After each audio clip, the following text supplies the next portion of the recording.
নমস্কার বন্ধুরা, কেমন আছো? আশা করি তোমরা সকলেই ভালো আছো। আবার আরেকটি নতুন ব্লগে তোমাদের স্বাগত।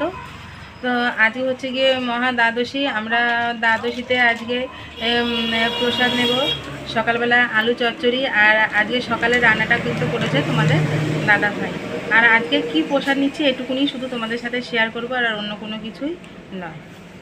দেখো বন্ধুরা, রোজ তো আমি রান্না করি, আজকে তোমাদের দাদা ভাই আমাকে রান্না করছে, রান্না করে আমাকে সাহায্য করে দিচ্ছে। এখন এই কচু আর আলু দিয়ে, ছড়া কচু আর আলু দিয়ে চচ্চড়ি করছে, তাই তো? কচু না, মানে ছড়া, অনেকে লুচি কচু বলে। আলুটাই মেন, আর ওটা অল্প দেখলে মানে ওটা একটু আঠা আঠা হয়। আমাদের মেয়েরা বাচ্চারা খুব ভালোবাসে, আমরাও ভালোবাসি। মেয়েদের টিফিন তৈরি করে দিয়েছি। এখানে রুটি আর আলু চচ্চড়ি রয়েছে, তোমাদের দাদাভাই যে বানিয়েছে সেই আলু চচ্চড়ি।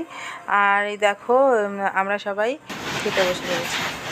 কৌশিকী স্কুল থেকে চলে এসেছে দেখো, আর তখন সকালে খাওয়া দাওয়া খাচ্ছিল, আর এখন স্কুল থেকে চলে এসছে।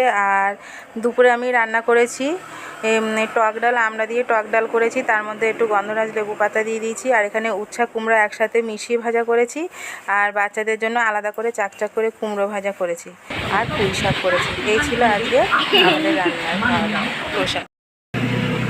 তো বন্ধুরা, আজকের ভিডিওটা কেমন লাগলো অবশ্যই কমেন্ট করে জানিও, আর ভালো লাগলে আমার চ্যানেলটি লাইক করো, শেয়ার করো, আর সাবস্ক্রাইব করো। আজকের মতো টাটা।